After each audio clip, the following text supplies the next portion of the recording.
Saludamos al doctor Neiro, especialista en ginecología. Vamos a darle la bienvenida un jueves más en esta sintonía de Radio Popular Herri Ratia. Hola, doctor, egunon. Egunon, Ramón. Bueno, hablamos de diferentes cuestiones que tienen que ver con la salud ginecológica y la salud en general. Por cierto, doctor, que está usted preparando, dentro de esto de lo que es el ejercicio de atender como médico especialista, está preparando también un ciclo de conferencias que próximamente creo que va a pronunciar en México. Sí, efectivamente. Más que un ciclo de conferencias es un congreso, el Congreso Regional del Colegio Mexicano de Ginecología y Obstetricia del Estado de Coahuila.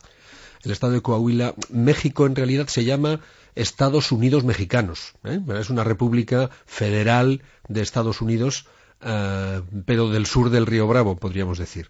Porque era mucho más grande. Lo que pasa es que, bueno, Texas y toda aquella zona, Arizona, Texas, California, eso le fue, digamos, levantada como el que le roba la cartera a los estados mexicanos. Pero bueno, vamos a lo que vamos. Coahuila es uno de los estados del norte de México, uno de los estados más feos desde el punto de vista paisajístico porque es prácticamente desierto y tiene una capital que se llama Torreón, donde hay un colegio, el Colegio de Ginecología y Obstetricia es extraordinariamente activo y tiene unos congresos de talla, yo diría, internacional. El congreso de este año me ha elegido a mí y a otros 2 o 3 profesores americanos, un italiano y algún argentino como, digamos, invitados extranjeros. Y en ese congreso, que voy ya de inmediato, porque es la semana que viene, tengo que dar dos conferencias implicadas, o sea, dentro del programa. Una de ellas es sobre violencia de género y la situación, el análisis de la clínica, desde la clínica de un ginecólogo de a pie. Y la segunda es sobre la necesidad o no de la administración de andrógenos en la posmenopausia. Los andrógenos son las hormonas sexuales masculinas. Digamos que los dos temas, aunque pueden no tener que ver, sí están relacionados con la esfera de la sexualidad ginecológica, que también los que nos dedicamos a la endocrinología ginecológica, al asunto de las hormonas, tenemos algo que decir, ¿no? El primero de los temas es un poco peliagudo, porque hablar de violencia de género es un poco... Además en México, ¿no? Tristemente un país en el que la violencia machista, bueno, es muy fuerte. Es muy fuerte en cualquier lugar, aunque solamente hubiera un caso, ¿no? Y aquí hemos tenido recientemente unos cuantos. Pero, claro, Ciudad Juárez... ¿Qué va a contar usted como ginecólogo y como especialista desde la perspectiva de un ginecólogo? ¿Qué va a presentar en esa ponencia sobre violencia machista? Lo que voy a hacer es, voy a tratar de hacer un desglose, no diré psicoanalítico, porque soy ginecólogo, pero sí un desglose de aproximación psicológica al maltratador, para tratar de establecer cuáles son, viendo sus pautas de comportamiento, cuáles son las raíces que le pueden llevar a un individuo a ser un maltratador. Probablemente el tipo que ejerce violencia de género sobre su pareja o sobre su expareja es un maltratador en general. Y es un individuo que maltrata cualquier forma de vida y probablemente maltrata animales y probablemente ha maltratado a sus hermanos los pequeños y probablemente en muchas ocasiones también él fue maltratado. No lo justifico en modo alguno, ¿eh? La decisión de maltratar es una decisión consciente, voluntaria, volitiva, dicen los psicoanalistas, y que por tanto uno puede tomar o no tomar, ¿verdad? Porque frente a las mismas situaciones hay algunos que se retiran, yo qué sé, a llorar, ¿verdad? Otros se muerden la lengua y otros golpean, ¿verdad? Bueno, pues el tercero decide voluntariamente golpear y además el maltratador lo hace de manera escalonada. La violencia de género, el asesinato finalmente, es la última, el último step, el último escalón de una gran escalinata que comienza por la solemnidad del patriarcado ejercido de manera omnímoda.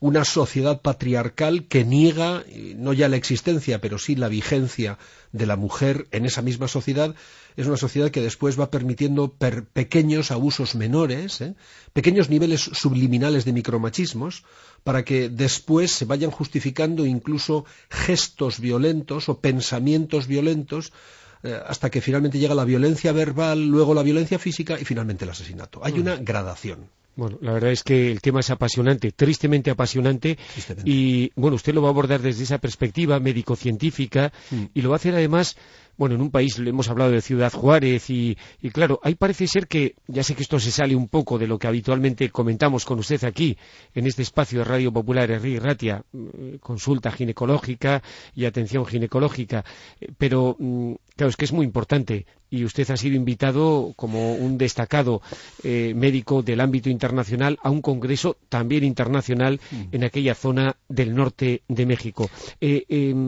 Claro, allí confluye el tema del narcotráfico, el tema de la cosificación de la mujer y el tema de la brutalidad en la violencia policial, brutalidad en la violencia practicada por las bandas narcotraficantes. Bueno, hay una especie de Dot City, ciudad sin ley.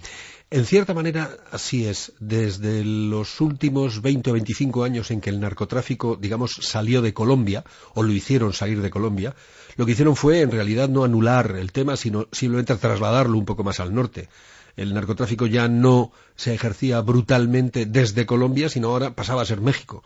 Entonces, México, que ya era un país que tenía la corrupción en la base de las relaciones sociales y de las relaciones de la administración, ahora además tiene que soportar la lacra terrible del narcotráfico.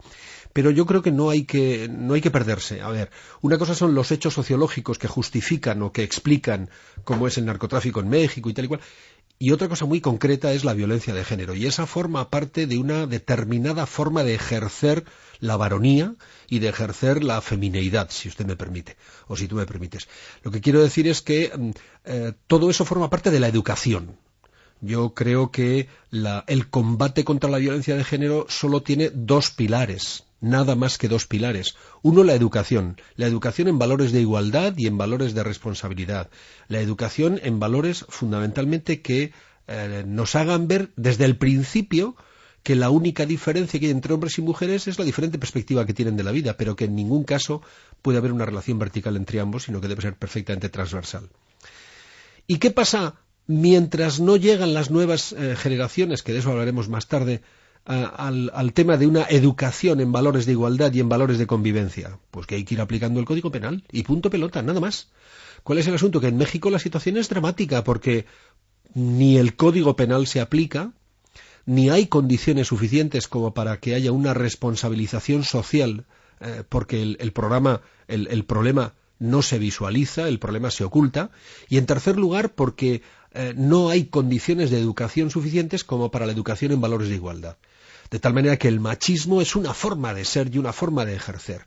Y el lenguaje, las actitudes, las formas sociales están imbuidas del machismo. Y esta es la base para la generación de la violencia de género. Preciosa melodía de una mexicana a la que un servidor tuvo la oportunidad de entrevistar aquí, en este mismo estudio de Radio Popular, Herri Ratia, hace ya muchos años. Ya estaba mayorcita en aquel momento. Les decía ahora que no tengo porvenir, ¿verdad? Si uno se pusiera a analizar con ella, con una mujer de su clase y de su temperamento y de toda la experiencia vital, cómo es el porvenir, y le tuviéramos que presentar las estadísticas que yo voy a presentar, que nos informan de que anualmente hay un 16% de incremento de la violencia de género entre los menores de 18 años, esto le pondría los pelos de punta. Porque grave es que una sola mujer sea apaleada por una de sus parejas, grave es, pero que el 16% de crecimiento anual entre los menores de 18 años, eso es absolutamente injustificable. Entre todos lo estamos haciendo muy mal. Y ese es un problema también social, que tiene que ver con la educación, pero con la transmisión de los valores que desde el punto de vista social... Doctor Neiro, le damos las gracias además por estos comentarios, esta introducción sociológica, pero también una aproximación médico-científica a un fenómeno como la violencia machista, en esa conferencia que va a pronunciar usted en México, ya mismo en estos próximos días, en ese Congreso Internacional. De todas maneras, nos decía doctor Neiro, y me va a permitir que le haga la pregunta también con respecto a esto, ¿no? Que va a abordar un aspecto, digamos, más específicamente acotado en lo que sería la atención médico-ginecológica, el tratamiento con hormonas masculinas en la época de la menopausia.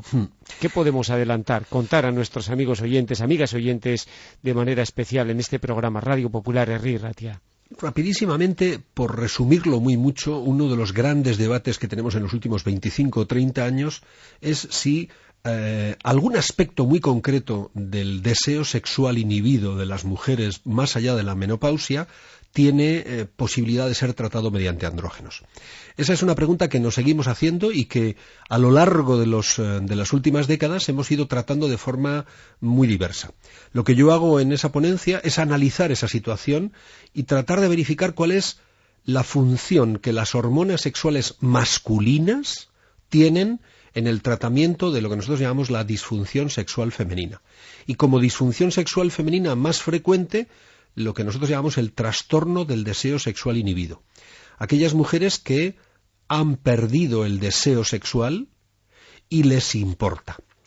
Y digo les importa porque en la pérdida del deseo sexual hay muchas mujeres, muchas parejas, simplemente que se acomodan y que pasan a una vida diferente, ¿verdad? Con una sexualidad distinta y no les supone ningún problema.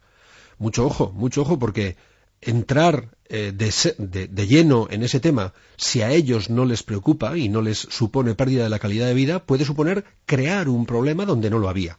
Por tanto, el deseo sexual inhibido tiene que ser catalogado como un trastorno cuando, además de existir, altera la calidad de vida de la mujer, altera sus relaciones de pareja, altera sus relaciones interpersonales y le fastidia, podríamos decir, en el día a día.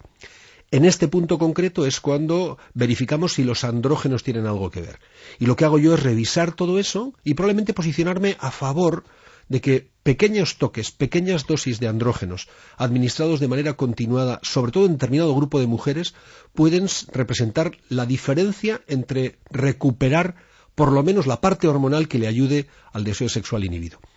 Y digo recuperar la parte porque la sexualidad femenina es completamente diferente que la masculina y no es solo hormonalmente dependiente, depende de muchas otras cosas.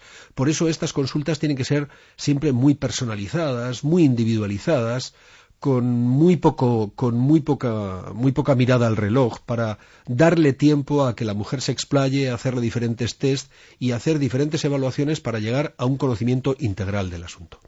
Bueno, pues el tema apasionante también, complejo al mismo tiempo. Muy complejo. Y desde una perspectiva médico-científica, pues bueno, como prometedor, ¿no?, de cara a lo que pueda ofrecernos en resultados en los próximos tiempos.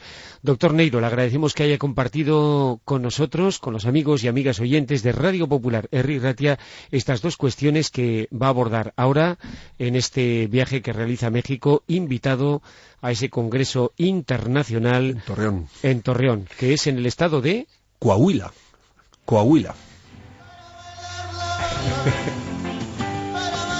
Bueno, pues son los Lobos, que son mexicanos también y cantan la bamba.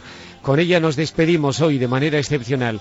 Doctor Neiro, ha sido un placer. Eskerrik asko, y recordamos que, bueno, continúa usted cuando regrese de México atendiendo en su consulta. En Gran Vía 81, para lo que quieran. Y si no, los jueves en Radio Popular Herri Ratia. Buen viaje, doctor. Estamos a la vuelta. Eskerrik asko, Ramón. Agur.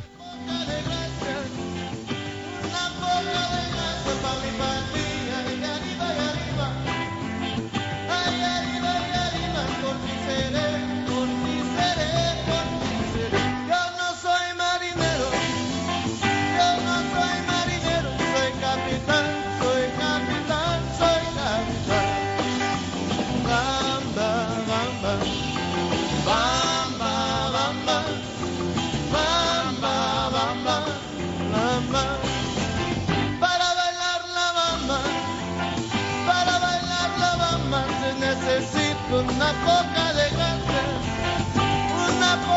gracia para mi patria.